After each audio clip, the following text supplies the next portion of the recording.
Hello, hello, hello, hello. Now I think they can hear me. Hello, can you guys hear me now? I think they should be able to hear me now because now I'm getting levels. Okay. I think they can hear me now. Somebody give me a thumbs up if you can hear me on this YouTube thing and the Facebook thing and the Twitter thing. Um, Babe, you can go check it out. I know. Or you know what? I can look at it right here. Y'all. What's the topics for tonight? We freestyling in honor of MLK. No, the topics for tonight, I've heard a couple of people bring up some of the things I want to talk about. And the topics for tonight are going to be centered around the Black entertainment community taking accountability and responsibility for each other. And like really, it's a lot of revelations starting to happen out here in these entertainment industry streets. And I'm just checking my YouTube, y'all, to make sure the audio's there. Um, it's a lot of shit happening out here in these entertainment industry streets, and I truly believe that it is either we have to figure out a way to come together creatively, collectively, and this competition shit is just so tired and so old and so stale. You know what I mean? Like if we didn't get a chance to see how damaging and terrible the idea of competition over collaboration was during this whole R&B divas situation, I don't know what to say about the future of R&B artists going forward, because the average person in R&B, let me know if you guys can hear me okay. Give me a thumbs up or something, please. The average person in R&B um, cannot sell out a stadium or a huge audience by his or herself. It has got to be a collaborative. Thank you so much, Porcelain. I appreciate you. It has got to be a collaborative effort. And it's really interesting because when I think back on my time on R&B Divas, and I know it just always seems like it's crazy. I know there are questions I'm always gonna get. Question one is what's going on with P Valley, or why you? Oh, and another thing, don't believe the hype. I'm not holding up P Valley. I don't have the power to do that. I wish that I did, but I didn't even have the power to get a jury. So the last thing I have the power to do is hold up the series. That's something else altogether. I wish them the best. I truly do. I wish them what the universe has for them. It is probably the more honest thing for me to say. But back to this whole like spirit of competition versus collaboration.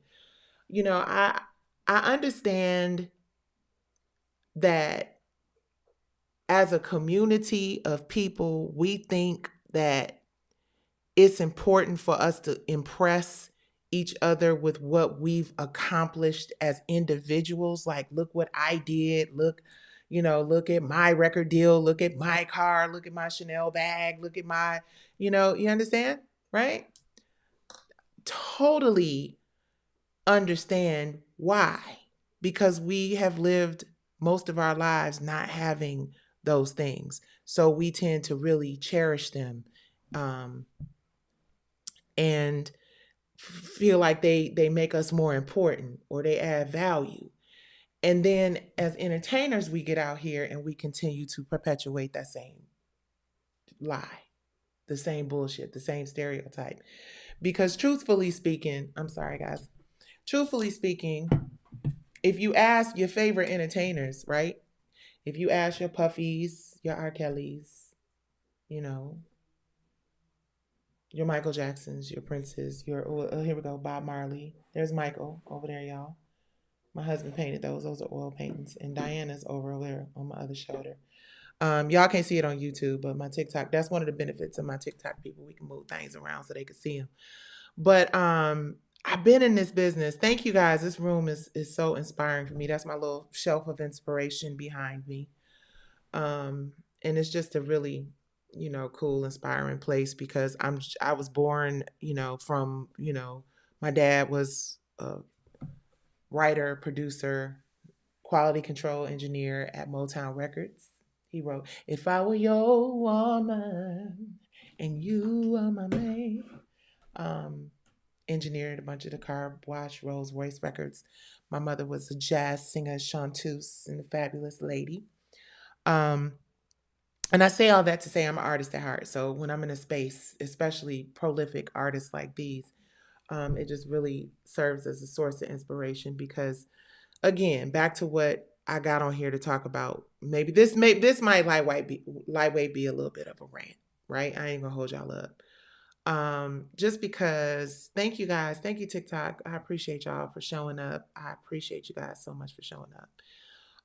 But I just learned, I was just so geeked up back in the day. Like as a young person, I was just so excited about the entertainment industry. I really just believed that, um oh, I'm sorry. Oh, I'm sorry. Okay, I'm sorry. I'm sorry. I gotta pull this thing together. Forgive me, guys. Now I'm getting text messages and whatnot.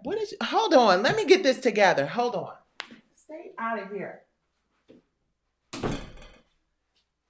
I'm getting texts from the producers. My dog is getting all kinds of shit. But anyway, I've been in this business for a long time. I've been in this business for a very long time, and I have seen them come and go.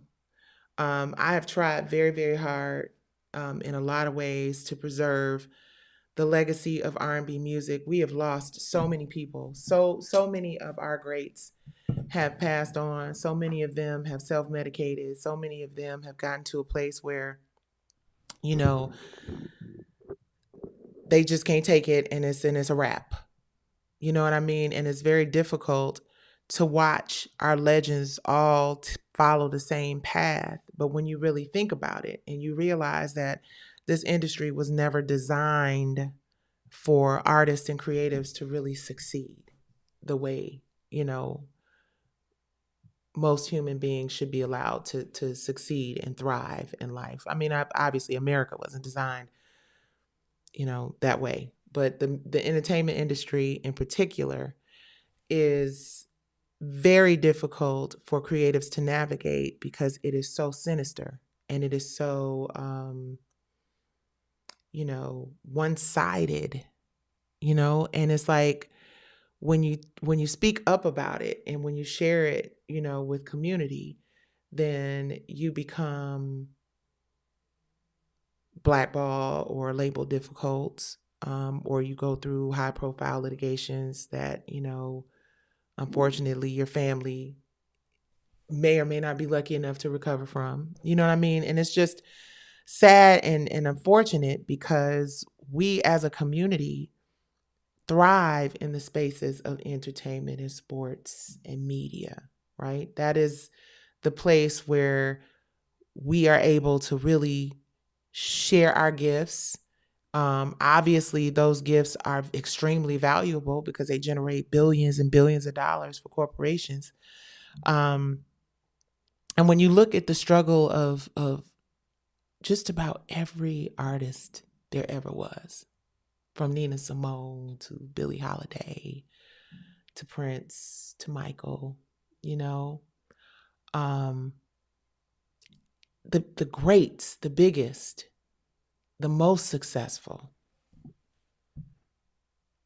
all have the same story about the lack of equality, the lack of respect, the lack of opportunity for wellness overall, right? Like I was saying on my live earlier, and hopefully we don't get the glitching and glatching and shit. But when we think about Whitney Houston and we think about how the media painted her out to just be like so terrible and making such bad choices and so not diva like behavior or whatever, exploiting, exposing, embarrassing, humiliating one of the greatest voices that has ever sang a song, ever. And there will never be another one like her, ever. And we as a community participated in that by buying the magazines, believing the hype, participating in the gossip and the innuendo. And the shit wasn't even like, I mean, look at what these people are doing today. Look at what is happening in entertainment today. And when you think about how many times we've heard the story of the overdose or not getting to the hospital fast enough, like in the cases of artists like Bessie Smith, or wrong skin color for this place. When you just think about historically all the things that our ancestors and the artists, that creatives, the messengers, right? Because that is really what artists and creatives are, right? If you think about it, the messages have always been in the music, in the art, in the stories, in the recollection of the events, right? And the memories that are even quilted. We just have a way of translating our trauma and our struggle in a way that becomes inspiring and informative and educational. And now, as we sit here on the I Have a Dream celebration of Martin Luther King, and we really look at where we are today, it's like, wow. Like I was saying when shit started going haywire on my live the last time, a couple minutes ago. When you think about how few resources and how little our ancestors had before us, they were marching in Alabama and in Mississippi and enduring crosses and shit being burned, and a whole different kind of racism today.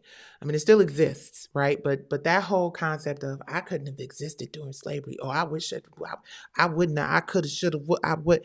And I'm just thinking about, the question comes up, are we stronger now that we are more financially capable, stable? We got Black billionaires every motherfucking where, don't we? See so many Black billionaires, or people we thought were Black billionaires, And I'm just thinking to myself, damn, if our ancestors didn't really have those kinds of resources, like they didn't have access to hundreds of millions of people through TikTok and Instagram and those platforms that are owned by, wealthy, powerful people. And we are pouring into them with our dance routines and our hairstyles and our job announcements and our baby announcements and all that other shit. But using these platforms as ways to educate and inform and inspire each other usually results in you being demonetized or shadow banned or your reach being limited.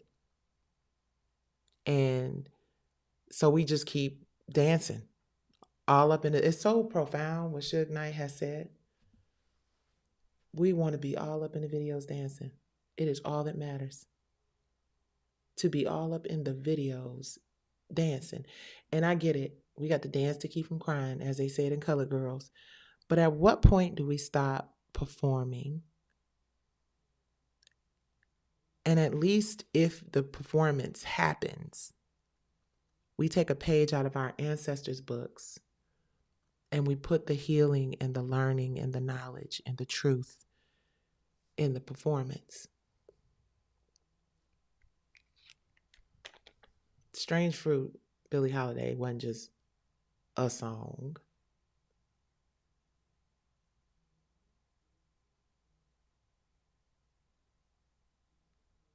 Ruby Dee and Ozzie Davis weren't just a cute married couple.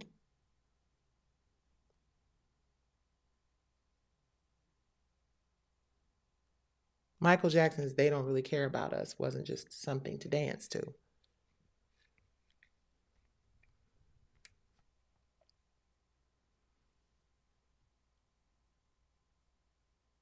But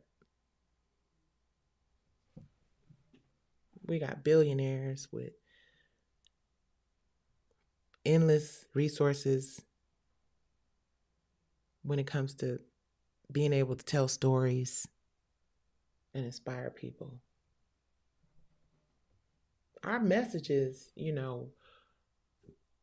historically, for generations, through our ancestors, have come through our art, our music, our creativity. Because when you get on here with your big mouth ass like me, just saying it like it is, and not sugarcoating it or putting it in the music or the art, you get shadow banned. You get 10, 15, 20, 30 people, tops.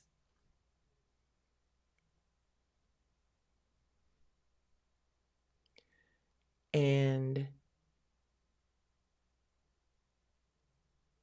we're starting to notice that people like Nicki Minaj, who I don't have a problem with Nicki Minaj.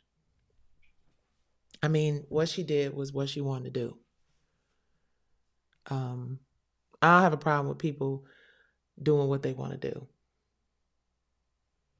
as long as it doesn't directly hurt another individual. And I know that there are people who will say that what Nicki Minaj did directly hurts the Black community, right? And I get it, right? In theory, I understand it. Totally understand it. But let me say this.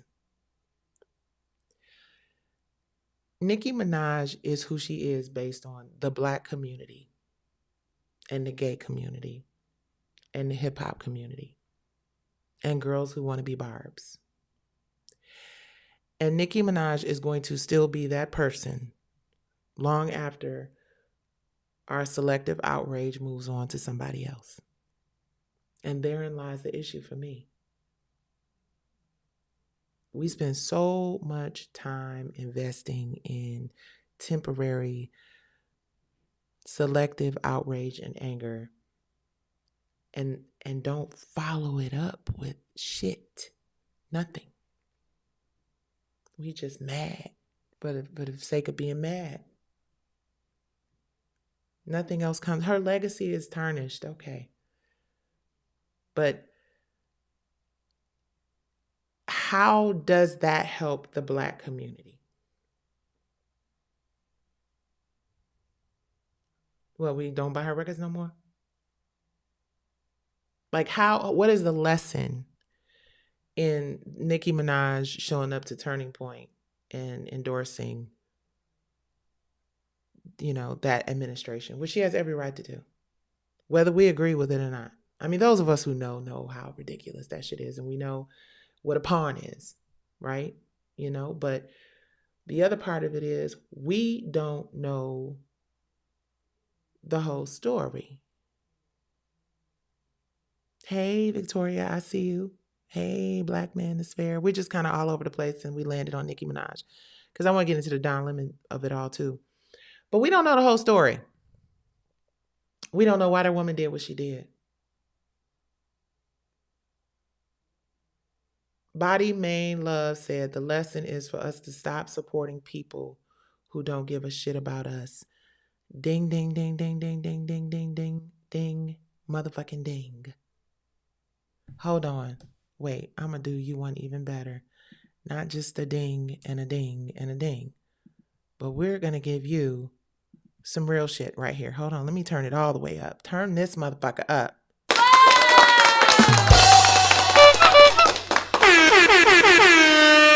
You hit the nail on the motherfucking head. Period. We have got to stop pouring into and supporting people, places, and things that do not support our community. Period. But that's not all. That is not all. That is not the onlyest thing. The other thing we have to do is we have to build our own motherfucking infrastructure. Period. Build our own shit. Support it. Support it. Somebody said purchase land. Absolutely. Absolutely. But think about it though. When you think about Black entertainment, let's go back, let's revisit Black entertainment again. Let's talk a little bit more about that, because I know a little something about it. I've been in this shit for like 30 something years. And God knows. Somebody said they always destroy it. We're gonna talk about that point as well. One of the things that I was saying earlier today is that we always see, the story of Tulsa, right? We hear the stories of all the destruction. We see them burning shit down. What we rarely see, which is very intentional, is the process of them building it up. And that's the lesson. Learning how to fish. There's so much value in that. There is so much value in seeing images of Black people building Tulsa as often or more often than we see the images of white people burning it down. See, the psychology of seeing something destroyed is like a record on replay, and it just keep playing in that same fucking spot. And that spot that they keep playing is, oh, they're gonna tear everything up, they're gonna burn everything down, they're gonna such and such and such. But a story has a beginning, a middle, an end, and hopefully a sequel, a prequel. Hopefully a story continues. Yes. Property, land, IP. But let's talk about this real quick. Because a lot of people make money with real property, real estate, land, shit like that, and that is so important. Trust me, I'm learning myself as well. But let's go back to entertainment and media real quick, because what you're saying about property and land and ways to get your credit together and ways to start your business and all of those things, all of that is true, and it makes a whole lot of sense. But what we have to do is have platforms and places for people to learn that knowledge, for people to get that information, right? And so often, back to the whole concept of Tulsa, why we can see them tearing the shit down, but we can't see them building it up. Black Bottom was an area in Detroit. For those of you from Detroit who know about Black Bottom was an area in Detroit where the first the Detroit Housewives League led the first economic boycott. And it was a group of women led by Fannie Peck in the 1930s. And they led the first economic boycott. They were able to, yes, Black Bottom, that was us, 100%. Edutainment, I say that all the time. Thank you. That's why we can't stay consistent with that's it. It's hard. It's always moving. Always. But back to just our community seeing images and narratives of us as successful, right? Because listen, the Cosby Show effect was real. I don't give a fuck what y'all say about all the other things that, as far as I'm concerned, 99.9% of the toxic motherfuckers in this industry, operative word, the toxic ones, did. Bill Cosby did do a lot of, really great things, right? The Cosby effect was real. During the Cosby Show, in a different world, college enrollment was up. Historically Black college enrollment was up. I myself was inspired and couldn't wait to go to college because A Different World was my favorite show. I was somebody who liked to dress, it's funny, I have a conversation with Kenny Burns, which I can't wait for you to hear. But we talked about the fact that I used to be a prep, or what we used to call a prep back in the day. I would go get my clothes and shit from the resale shop. And when I saw Lisa Bonet, I was like, oh, I feel seen. I feel, oh, I get it. Like she's different too. Like I thought her style was just fantastic. And it gave me, confidence to lean into my vibe. You know what I mean? Which, seeing a Black, wealthy, successful couple was amazing. You know what I mean? It inspires so many of us. So the way that we are inspired and influenced by media, the way that it impacts our choices and decisions is phenomenal. And then the scissor came. And then the drop it low and spread it wide came. And then the, wonder why they call you bitch came. And the agenda was created. And it's been working for the last 30 plus years. And you can't even really say hip hop. Why you can't generalize and be like, that's that hip hop shit, right? And the reason why you can't do that is because hip hop, its origin wasn't so toxic and destructive back in the day. Broken glass everywhere. People sitting on the stage, they just don't care. I can't take the smell, can't take the noise. Got the money to move out. I guess I got no choice. Rats in the front room, roaches in the back, junkies in the alley with the baseball bat. I try to get it was like stories from the hood, but it was like not like bang bang shoot 'em up cute. We wasn't doing all that. Then all of a sudden, suddenly, right? They was empowering her. Friends, how many of us have them? Friends, check out my melody. Check out my melody. Self-destruction, that shit. You're headed for self-destruction. Self-destruct. They try to tell us. One love, one love. You're lucky just to have just. And then it turned into the culture. And it's just so unfortunate and so discouraging and so toxic. And it's crazy because whenever you talk about the shit with your chest, because you was there and you witnessed the transition, and then you start talking about a name, another, like again, back to them not wanting us to know the story, the truth of it, which is why I get on here and I just talk and share. See Dolores Tucker. You can't even think about processing what is happening in our community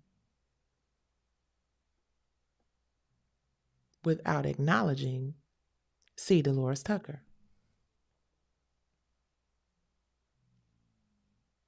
Because she tried to tell our motherfucking asses that this exact thing that is happening today was going to happen. And now we are sitting up with our lips poked out mad at Nicki Minaj. As if we expected Michelle Obama.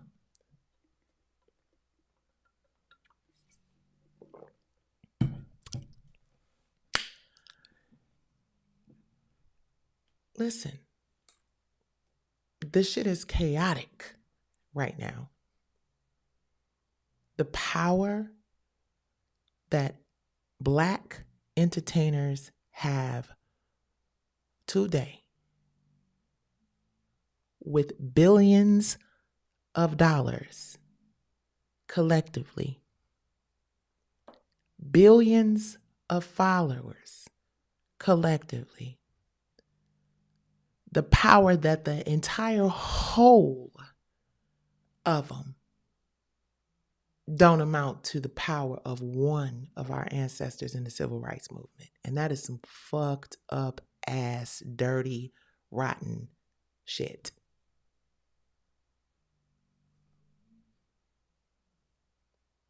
Who is the John Lewis of today? Okay, I'm sorry, Ben Crump. Maybe, But seriously, I just keep asking the question, how is it possible for our ancestors to have had so much less in terms of resources and opportunities and money and access, but still somehow it doesn't amount to the amount of impact. We're living off of the accomplishments they made, so much so that these people are like actually considering rolling back some of what these people died for in the civil rights movement. Did y'all see?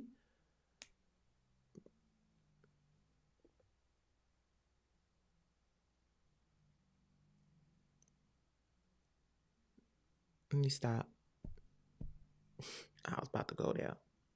But yeah. I don't even really know what to say about it. I'm confused and disappointed because I can't process how it's possible for the athletes, for the entertainers, for Black people. I'm trying to make sense of how it's possible for us to have Byron Allens and Tyler Perry's and billionaires and for our community to still be so broken and so misguided and so lost.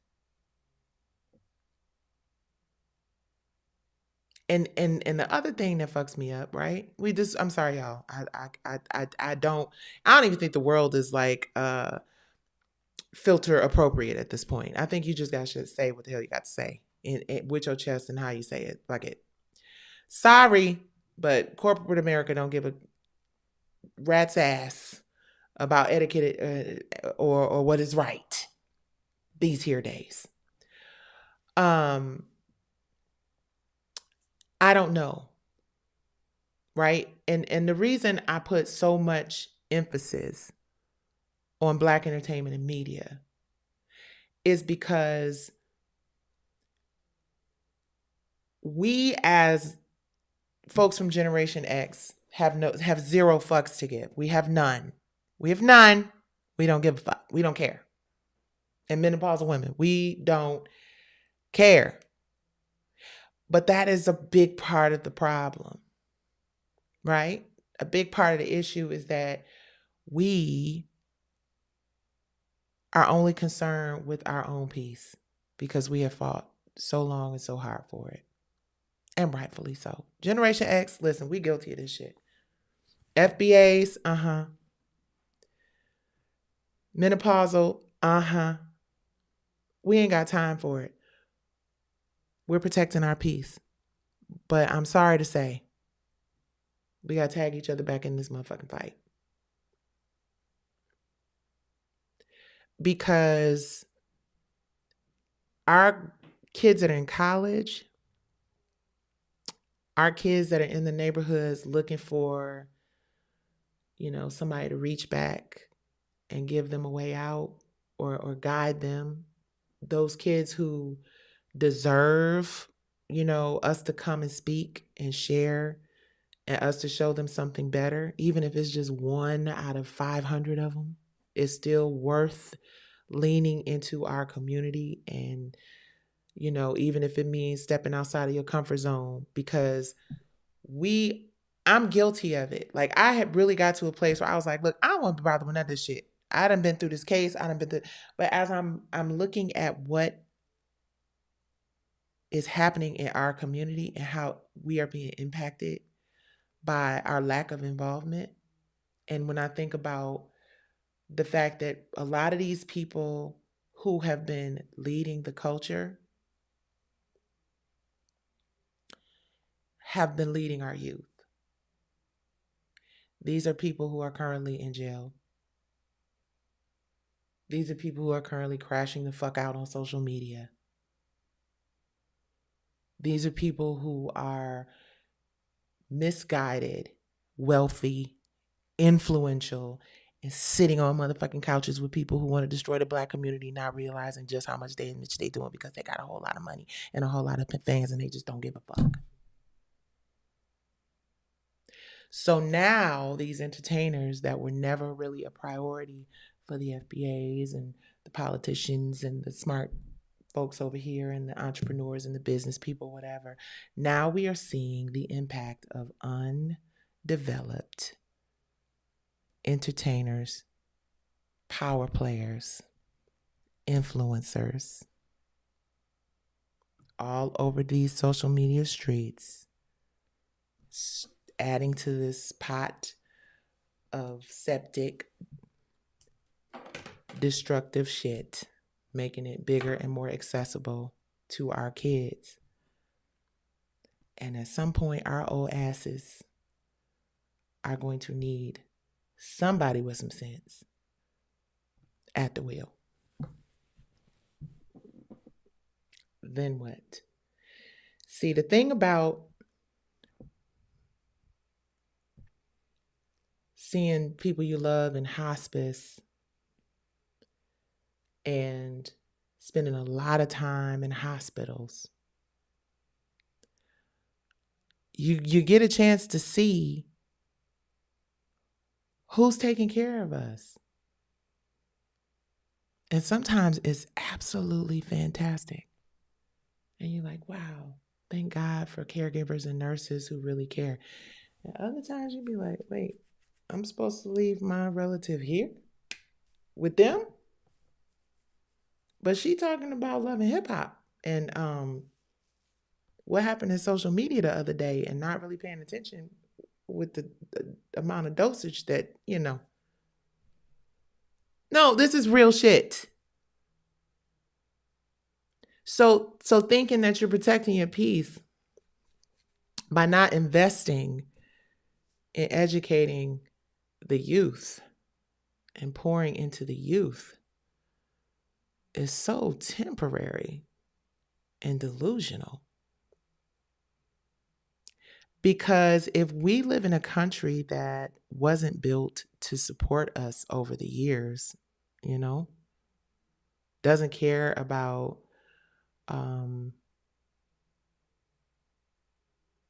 the generational impact of the lack of equity, the lack of healthcare, the lack of financial, the prolonged exposure to poverty. They don't care. So, and there are some who do, but the vast majority do not. And as the system starts to become more difficult for poor people, wealthy people start to hoard resources. And then the whole thing just completely falls apart. We're talking about, people not being able to afford health care, people not being able to afford caregivers, people having to quit their jobs. I spent a lot of time, and I don't regret it. I'm glad that God gave me the opportunity to do this, but I spent a lot of time going back and forth to Detroit as one of the primary caregivers for my sister, just because before all of this stuff with this administration, insurance companies started offering less and less. And I know I'm kind of all over the place talking about insurance companies and hospice and hospitals and shit like that. But I say all that to say, when you build community and when you create a space and community where everyone is thriving, when you think about Black Bottom, which we were talking about earlier, when the dentist in the suburbs did not service Black people with the same care and attention that they did non-Black people, they decided, isn't such and such's grandson in dental school? Why don't we help him get through dental school and, help him open up a dental practice and get him a lot of clients? And then that way he can train some other folks in the community who may want to become dentists.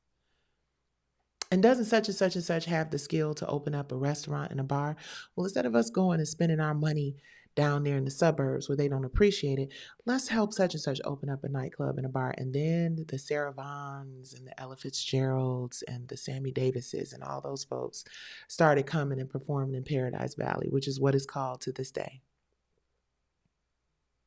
Now, y'all know how I be all over the place in my lives, but the landing place for us tonight is just in acknowledging the power of community, acknowledging the power of pouring into our youth, because they are the ones that are going to be there when our fucking asses get too old to take care of ourselves. They are the ones that are going to be the teachers in the community educating our students, our children. They are the ones that are going to be the dentist in our neighborhood taking care of our oral health. We get so caught in this me by me shit, it is crazy. And Black people have got to figure out a way back to community.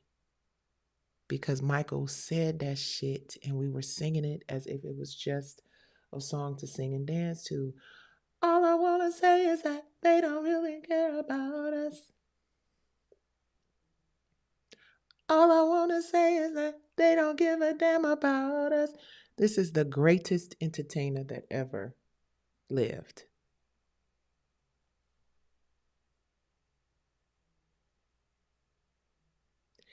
And he said it with his chest all those years ago.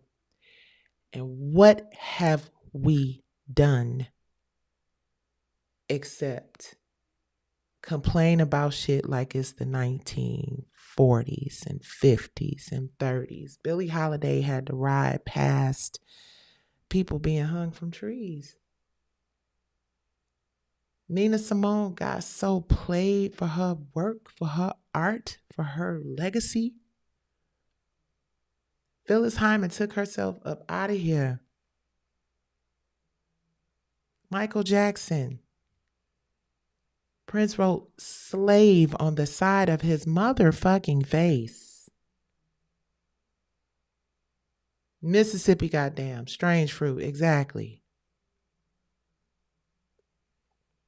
Ella Fitzgerald had to have Marilyn Monroe stand up for her to be able to come in the restaurant, I believe it was Ella Fitzgerald, and perform through the front door. Artists had to go through the kitchen. And these artists were not billionaires. And these artists did not have hundreds of millions of motherfucking followers.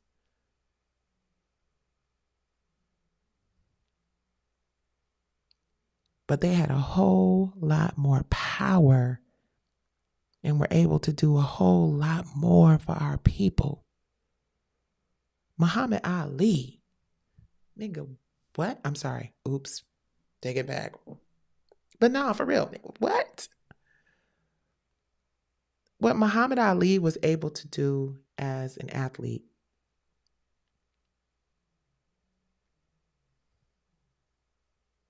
was just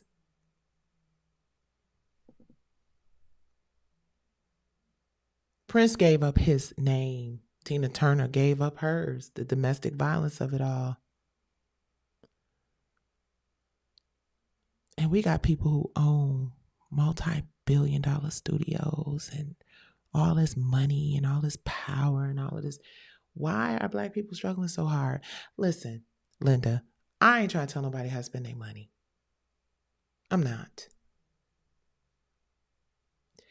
And I'm not trying to call people out and, be shady and, ooh, look what she, and that's the other dumb shit that we need to really get over, because this whole exposing people and shaming people and, ooh, wait till you find out what I found. It ain't nothing but a whole bunch of traumatic, miserable, mentally unhealthy people creating mess for likes, for subscribers, because that is what we have been conditioned by massa to do. Because don't nobody want to hear no boring ass shit about you trying to tell people to own shit and empower each other and come together and build their own platform. And that's the other thing they really don't want us to do. You think you about to have folks in droves going from my platform to your independently created platform? Not today. But you have to keep building. one subscriber at a time, one believer at a time, one person who feels like community is important, one person who feels like we collectively need to come together and build our own infrastructure and build our own, like, yeah, I'm okay with like one or two big Black owned studios as long as the owners of those studios teach those under them how to build their own studios and become owners of studios. But like I said earlier, being a work for hire is not sexy for your whole life. Being hired to do something, it doesn't lead to generational wealth and ownership. And ownership is the only thing that leads to generational wealth in the space of entertainment, sports, media, shit, in any space. Real estate ownership, building equity. The same way, the longer you have a house, the more equity you build. The longer you have an intellectual property or an IP, the more equity you build, the more value you build. The same way you might buy a raggedy ass house in the neighborhood that's up and coming, and you might put blood, sweat, and tears into it. And then 25 years down the line, a casino might come through that motherfucker like, hey, listen, your little raggedy ass house is now worth enough money for you to retire and for your kids to go to college and all kind of shit. Because you owned it and you held on to it and you understood that real value comes over time. Real value is created through the journey.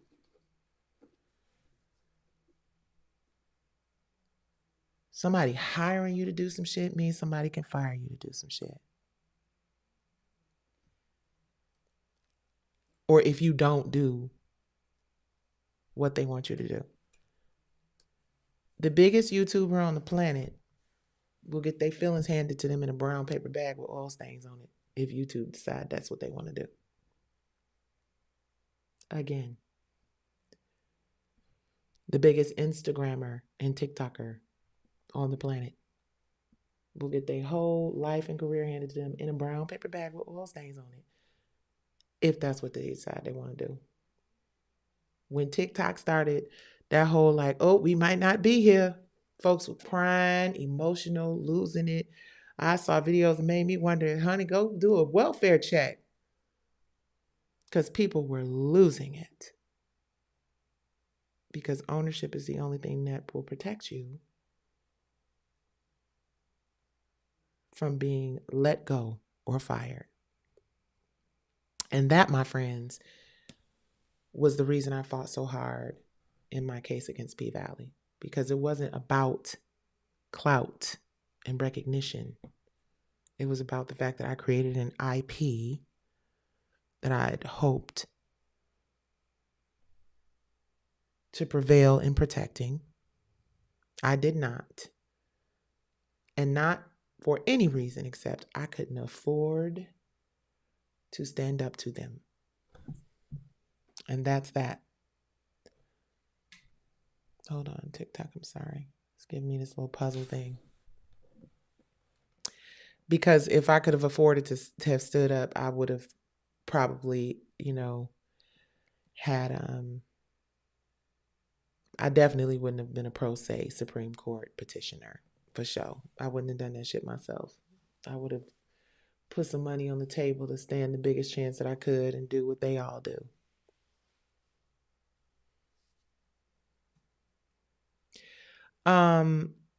You're going to create something even better. Yes, I have already created something that I believe is phenomenal and fantastic. And I want to talk about it so bad, but I'm trying to be careful because we start production next month. But it is, I can tell you the title of it is It Girls. And if you go to divine9tv.com and register, it is a musical drama series. And I'm so excited about it. People have been asking about my lip. It's Hot Mama by the Lip Bar. Hot Mama. See? I had Rebel on earlier today. So, yeah, I just, as a person that's been in the entertainment industry for as long as I have, I really would like to see more unity. I would like to see us coming together and creating dope things and teaching each other the importance of ownership and building equity and having some control over the narrative, because our community has suffered from a culturally incompetent white male power structure and lens that has defined who we are as a culture, that has put gatekeepers in place so that we stay stuck on motherfucking stupid, and has convinced us that gossip and talking shit about people and breaking them down and making them feel bad and exposing their shit is what is going to make you successful. It's like the whole world is a reality show. And the industry, the music industry is never going to be the same. As long as AI is advancing the way that it is,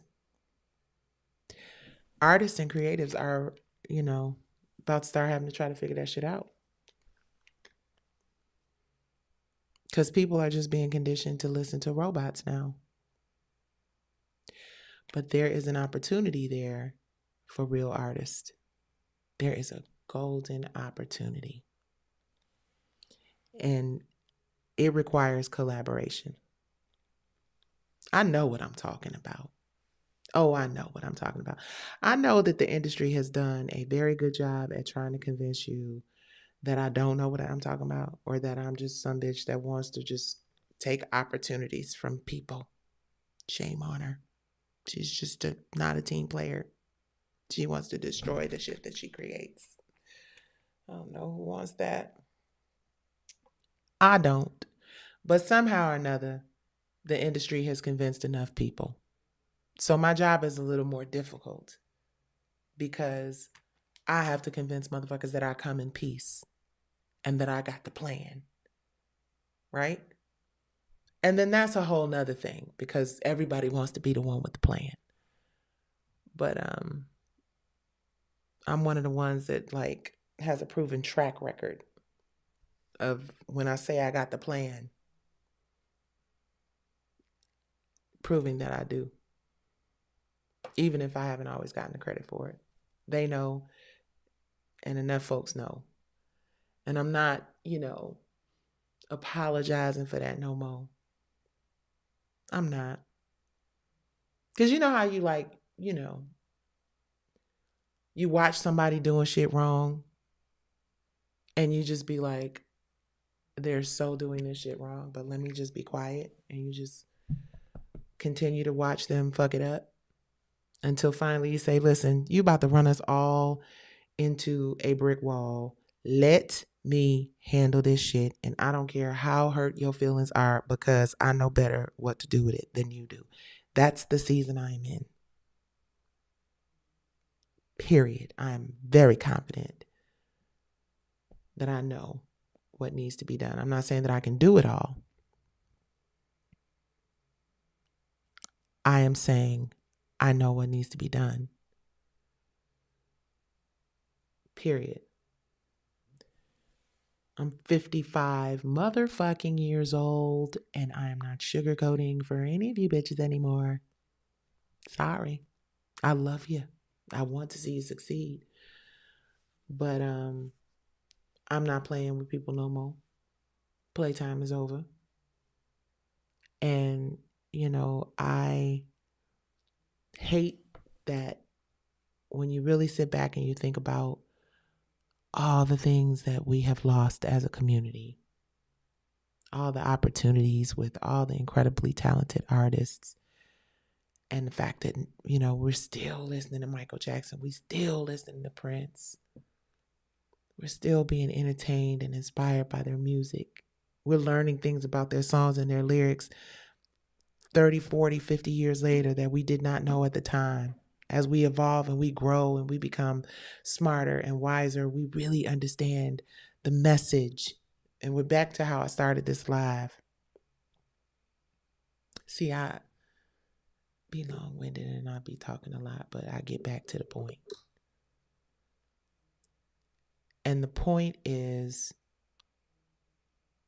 our stories, our songs, our ability to communicate is our superpower. It is the thing that historically has always healed our communities, whether it is us being transported from Africa to America on slave ships, whether it is us in America in the cotton fields, in the blazing hot sun, thirsty and hot and sweating and tired and singing Negro spirituals or hymns. If it is the stories in the Bible that encouraged us to be decent people and have character, music is always has been and always will be the soundtrack of our lives. And somehow along the way, we have given our ability to communicate with one another honestly, authentically, lovingly, respectfully, with inspiration and hope to a demonic, destructive force that has turned those gifts into weapons of mass destruction. Because you can't tell me that when C. Dolores Tucker, back to that shit too, went all the way to the Capitol as a Black woman who cares more about her community than probably many of the people she was trying to convince of how important what she was trying to do was. You can't tell me that those people, looking back 30 plus years later, at what C. Dolores Tucker was trying to do to protect our community, protect our hymns, to protect those storytelling vessels by trying to redirect the lyrical content, by trying to change the messaging and the stories. And don't tell me that she didn't say it right or she was out of touch. No. She was an oracle. She was a prophet. That lady was a gift that was rejected because of the evil industry practices that didn't give about our community or our narratives or the impact that it would have 30 years later.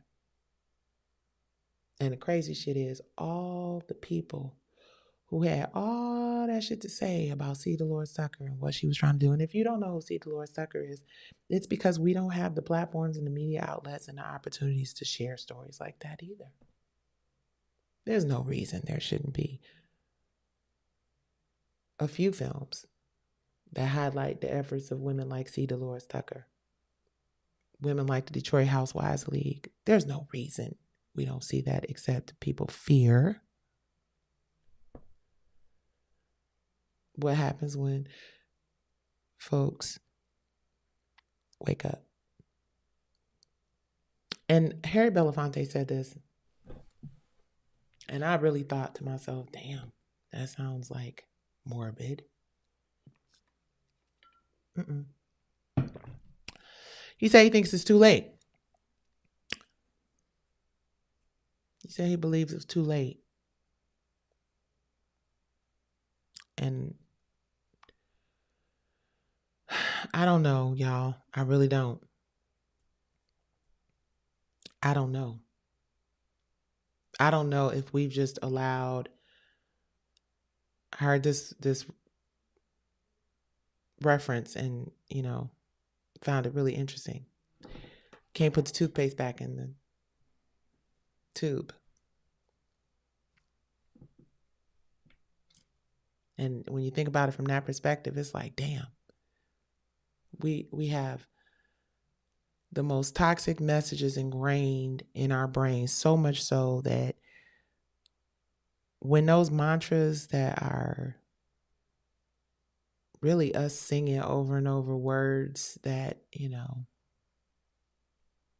nobody should be repeating to themselves over and over, right? We've convinced ourselves somehow that that's the jam. That's the nostalgia. We need to hear that. Like this was back in the day.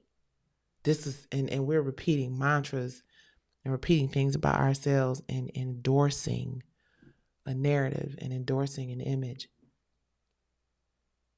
and reaffirming how we feel about ourselves through what we repeat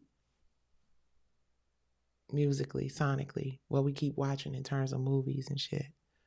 It's interesting. I'm going to say this real quick. And I hope I'm not like, misrepresenting this person's thoughts or perspectives. But a very good friend of mine was in a movie. And it was a cult classic. It was a hood classic. And he played a crackhead. And he said something in the movie that just, he really struggled with taking the part. I remember when he got cast for the role. And he was like, damn, I just, what I have to say and the role I have to play is humiliating and it's embarrassing. And he actually had people in his family who struggled with crack or drugs. I don't know if it was specifically crack or not, but we're gonna just say drugs. And he played the role and it's there forever, and it just really always was something that I feel like he was like, damn, why did I do that? And you played the crackhead and minister something, you know what I'm saying? Cheeseburger, the man with the, you know what I'm saying? And not even really realizing that, we live that in our neighborhoods growing up in Detroit. We have family members and people who struggle with crack to this day. I remember I was watching, a show on, I don't even want to say the network because I already had enough issues with them people. But basically, the character was teaching her son how to cook rocks. She was teaching him how to cook the rocks because I guess in the story it was, we don't want you, cooking something that unalives people. So, her character had to, here, let me show you how to cook the rocks. Hugely successful show. Folks love it. Made millions and millions and millions and millions of dollars for the streamer. And then what? What has it poured into our community except train wreck that has us like stuck, watching, taking it all in, being entertained by the destruction in our community. Over and over and over. And it's just, I don't know. Maybe what Harry Belafonte said is true. Maybe it's just too late. You can't put the toothpaste back in the tube. But this is what I believe we can do, because I'm real into this whole proactive spirit now. Thank you guys. I see the compliments on my hair. I appreciate you guys on TikTok. It's looking a little dry and, crazy over here on YouTube. I don't know what's going on, but whatever. But here's the positive side of this long-winded ass YouTube's live and shit, right?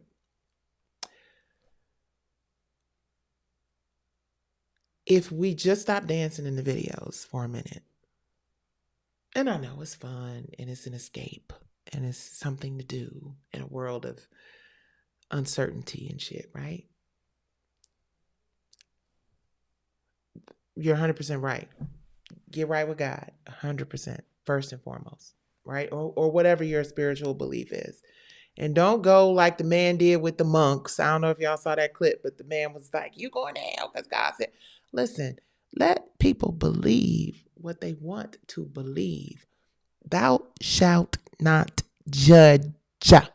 So if you're judging me and you're a Christian, I don't want to hear it. Because if you're a real Christian, you ain't supposed to be judging nobody. Like that man that wouldn't let the monks pass. That was just dumb. That wasn't Christian-like. God don't need you to do his job for him. Just spread the word and positivity, and those who receive it will receive it. And those who do not, you should not be blocking their way, sir.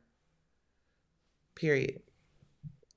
I don't know if y'all saw that, but it was the most ridiculous thing ever. The monks on the peace walk ended up getting disrupted by a man who was like, I'm a Christian and God told me that I need to stop you from going down this road.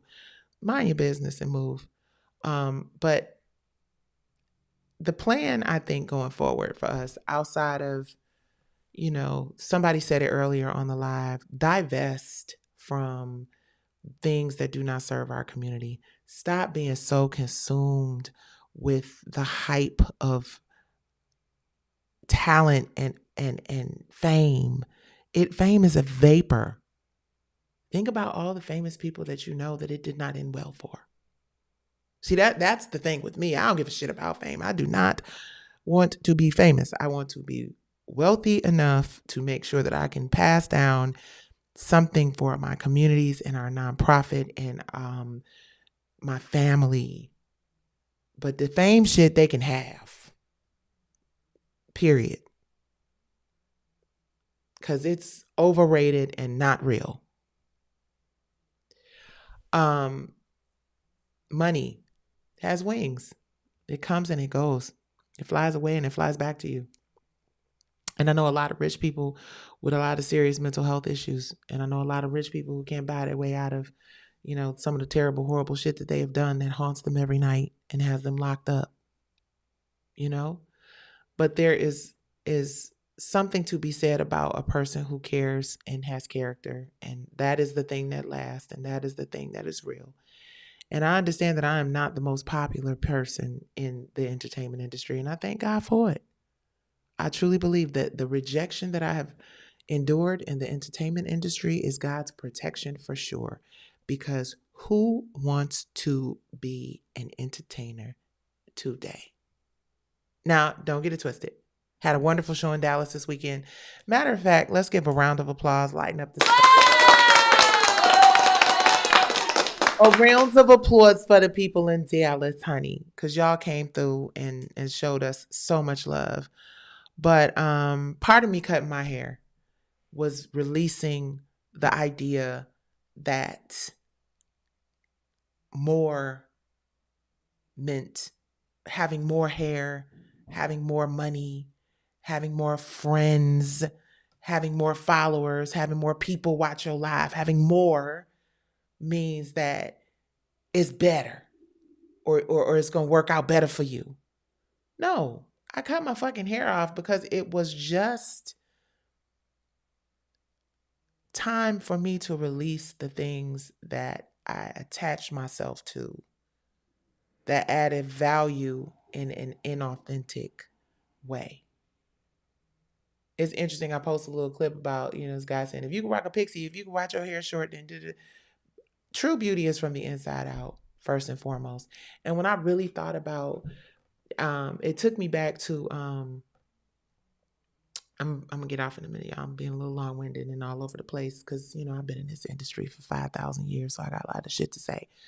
But what really made me think about it is I was watching a video, an old Brownstone video, If You Love Me. I was watching If You Love Me, and I remember one of my relatives saying, "You're gonna shoot your video and you cut all your hair? Are you crazy?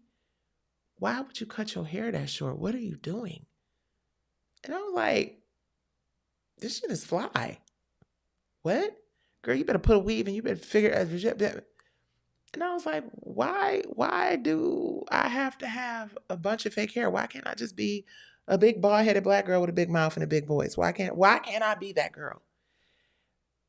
And I wore my bald-headed ass in every one of them videos. And they would try to like put on, I remember I used to fall out with makeup artists because I'm just like, why are you putting all this shit on my face? Like, I don't need all of this extra contouring and all of this dragzine shit and whatever. No, really. I remember this guy like matted out my lips and wanted to draw them over. He was like, I'm trying to make your lips look smaller. I'm like, but why? Like, I know I need to lose weight and it ain't no secret. The record company took me to have my first surgery. My first tummy tuck. So yeah, I came up in an era where being fat and bald-headed was not popular. But I was so proud of myself for being that stubborn ass girl from Detroit, because this was my perspective on the short hair. I come from a family of women who I felt curvy, small. My mom was very small, dainty woman, but they always had short hair, right? They always had short, natural hair, and they were strong, smart Black women. And my standard of beauty wasn't shaped by LA and what was going on in LA. Oh my God, get you a weave and get you like some lipo and get you some like diet pills and like be that girl, right? My standard of beauty was shaped by the women in my life that I saw as strong and powerful and dope. My mama, my aunties, and they were all bald-headed ass Black women. So to me, having a short, natural hairstyle, I was fly as. And even the record company's like, this, no, you're not gonna do a wig? You're not, no, I'm gonna be the bald-headed natural girl with the beady beads in the video, with the big lips. Put some gloss on the motherfuckers, make them shine more. And I think that was the beginning of my difficult label. I think that was the beginning of my silence. I'm sorry, I was reading something else. That was of my stubborn, being labeled a stubborn person, a rebel and shit. And I don't regret any of it. I was never one to be out at the parties being fake with people. I was never one to say I like it when I didn't. I remember one time, ooh, Jesus is so funny to me, because hindsight. I don't know if y'all know who Tommy Mottola is, but Tommy Mottola was the president of Sony, and he intimidated a lot of people, but for some reason, not me. I liked him a lot. And me and Tommy had a few situations, and one I can remember in particular was when Jerry told us, he was like, he said, we're going to meet with Tommy, and when you go in there, this is the head of Sony. So he's the guy who determines whether you get another budget for another album, blah, blah, blah. So just, unless he speaks, unless he asks you something, really important, just kind of, take it in, just giving us the etiquette. And I really am grateful for Jerry, because I learned a lot from him. I always say he's our Jewish Uncle Jerry. But Jerry basically said, don't go in there and embarrass me, basically. So we're sitting there, we're listening. And he's saying all this stuff. Oh, I'm so proud of you guys. Your record is doing so well. You guys are representing Michael's label so well, blah, blah, blah, blah, blah. Such and such, such and such, such. And we listen the whole time and everybody's listening, right? And I'm sitting there and I'm like, I'm finna ask him for what we really need. And then myself said, no, girl, don't do that. Jerry told you, just keep your mouth shut. Don't bring that Detroit shit up in here. You in this big old fancy office. This is Tommy Mottola. He's the head of the label. I'm having a whole debate with myself. But bitch, look, we need some microphones. And we need some other shit. And these people got a lot of money and they got to Sony make microphones. I'm literally having this conversation with myself as this man is telling us about some shit that I'm like, all of this is irrelevant. What I really want to come in here and ask you. And he said, can I have you? As soon as he said, what can I help you guys with? Well, okay, so sir, Mr. Tommy Mottola, thank you for all the fancy stuff you was talking about. But what we really need is we need some microphones, because our microphones are always going out and I can't be blowing my voice out. And I fucking just blurted shit out. And Jerry and Maxie and Mimi were like, and Tommy was like, what kind of microphones you want, Nicci? I said, well, top of the line. What you got? How about, he said, they had a Sony store. He said, go down to the Sony store and get whatever you want. And when y'all done, go to the vault and get whatever music and CDs and artists that you want. And I said, well, what do you mean by whatever you want? Tommy said, go to the Sony store and pick out what you want. Baby, we had microphones. We had microphone cases. Baby, we had TVs.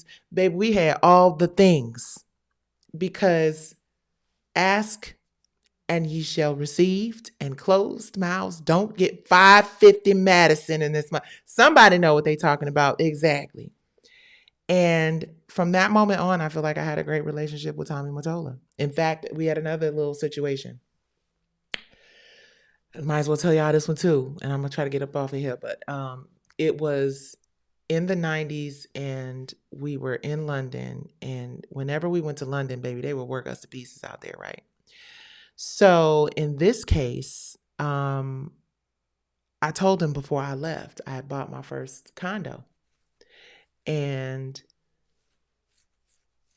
I told them that, we were supposed to be on a stipend because we were working and touring and stuff. And I was like, listen, because, contrary to, listen,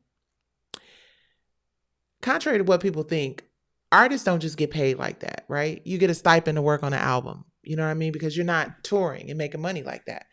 So, say I worked in HR for 1 year. You're preaching today. Thank you. If y'all are just coming on here, y'all, these the kind of conversations we be having. How about that? So anyway, we went to London. I said, listen, I'm gonna come, but I need to make sure that my bills is paid because I just bought my house and I'm not gonna lose my house. And I didn't know that like 1 month or a couple weeks or whatever late, because it was the first house. It was my first little mortgage. I was in my 20s. I got a really great deal on the condo too. And it was a great little investment. But anyway, long story short, we went to London. They were like, we're going to get you your stipend so you could pay your mortgage, Nicci. Don't worry about it. We was in London for about 8 to 10 days. And I was checking my bank and checking with our accountants. And I was like, did they send? And they were like, nope. And I said, okay, tell you what, I'm going home. They're like, what? You're going to stop in the middle of a European tour to go home for what? And I was like, y'all told me y'all was going to give me my stipend so I can pay my mortgage. And I don't see it in my accountant's thing. And I'm not going to lose my house. So I will go home and get a job. And I was dead ass serious. I was going to the crib to get a job. So much so that I packed all my shit up. I changed my ticket, changed my flight, and I was on my way. And they had Tommy Mottola call me. And Tommy called me and he was like, Nicci. I was like, yes, sir. I said, Mr. Mottola, I'm sorry, but I just bought my house and I'm not trying to lose my house. And he's like, I give you my word. I'm not going to let you lose your house. I really need you to stay out here and do this press stuff. We spent a lot of money. Bye-bye. And he just explained the shit to me like I was a human being. And he convinced me. Wasn't no fluff. Wasn't no, I'm telling you tomorrow. And tomorrow never came. And I'll just always be grateful for that. And I'll be grateful for being labeled difficult. And I think that while it's something that follows you for most of your career, contrary to popular belief, it wasn't that I was difficult with my group members or I caused them to drop out of the group and no shit like that. You guys make sure y'all watch the Kenny Burns interview over the next couple of days on his YouTube channel, because we get into it in a little more detail. But I never pushed anybody out of the group. I never convinced anybody to leave. I was just the last woman standing. Everybody else decided they wanted to be solo. And it didn't have shit to do with me. Just Brownstone was full of talented women who wanted to go their own route. And I was a worker and I was consistent. And I kept, and have always kept keeping this train going. Providing other women with opportunities. When Mimi left, because she wanted to, not because I pushed her out, not because I wouldn't let her sing no leads, not because I was a mean girl. I was a team player and a girl's girl the whole time. Mimi just decided it was time for her to get off of the Brownstone train. She wanted nothing else to do with it. And that's okay. She was in love. She wanted to get her education. She wanted to have her children. She wanted to have a life. And she's built an amazing life for herself and an amazing life for her kids. And she's an educator in LA. And she came and she did Essence with us. But outside of like a little thing here and there, Mimi's like, I'm going to retire a teacher. I have, some real shit happening in my life. Positive, great things. And it just doesn't involve Brownstone from here on out. And I respected that. Maxie, same situation. She was like, I don't really want to be in the R&B bubble for my whole life. She's like, I want to go to London and I want to do trip hop and EDM and do my own thing. And she did. And it was amazing. And she was there for 10 and a half years or some shit like that. And I continue to try to build the Brownstone legacy because I created a group. I held the auditions. I chose Maxie and Mimi. I wrote the songs. It was my baby. It was my dream. It was my thing. And they were awesome. And then, people became work for hire, because that was what was important for them at the time. And I ended up owning the brand going forward and continuing to grow it and continuing to build it and preserve the legacy. Because, like I said earlier, Brownstone has never been about one person or one voice. It's been about the collective of women who have been brought in to build and grow the franchise and the music. And to have a record like "If You Love Me" is just. I'm not gonna go too deep. I don't want to talk about things that I talked about in my conversation with Kenny. So please make sure you watch Kenny Burns' podcast on YouTube and support that. I think the audio comes out tomorrow and the visual and stuff comes out in a couple of days. But yeah, I've gotten a bad rap my whole career. And it's interesting because I don't really care. Right. And not that I don't care because I'm being facetious or like, I don't get that, not like that, because I do care about people's opinions of me. Especially when they're misguided, right? Because I want to just clear the air a lot of times, right? But I don't care because I know that if you don't know me, then you might have a perception based on R&B divas, or you might have a perception based on some other bullshit, and that's okay. And that's why I don't take it personally. Because if you have a problem with me 9 times out of 10, you don't know me. Because I'm one of the most fair, amicable bitches on the planet.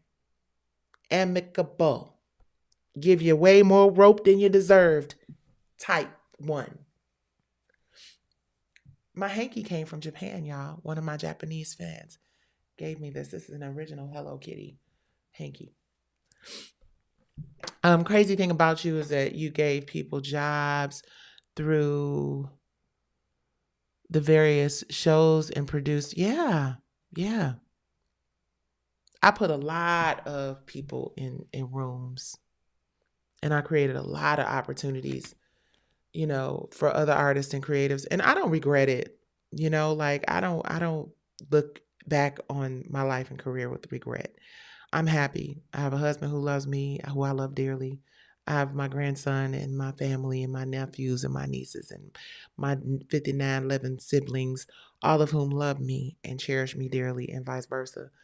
And I'm healthy. They told me the age of my body was 42 on this little scan I got. They told me that my body age was 42, and I'm due for another one soon. And when I go back, I think they're going to tell me that it's even younger than that. I'll let y'all know. But I'll be out here drinking water, minding my business, and just not holding on to shit. I tell you what I have to say. And if that makes me difficult, and if that makes me a problem, then run tell somebody. She's a difficult fucking problem. So don't try to play with her, because she going to definitely let you know.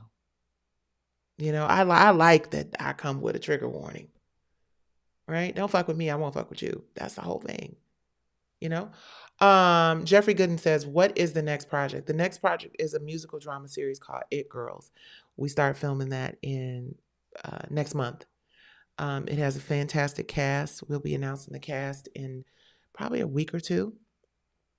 Cast are some people that you know and respect and love.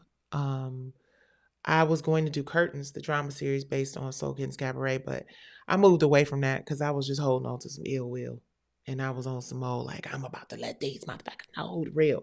And that's not, the energy that I want to take into a new project. I was still not quite healed from the whole P Valley thing. So I put it on the back burner, but it's definitely coming. Go to divine9tv.com. I should have told y'all this a long time ago.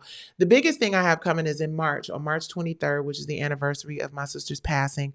March is also the month where we celebrate the anniversary of Angie Stone's passing. And that is when we're going to launch Full Throttle Divine 9 TV.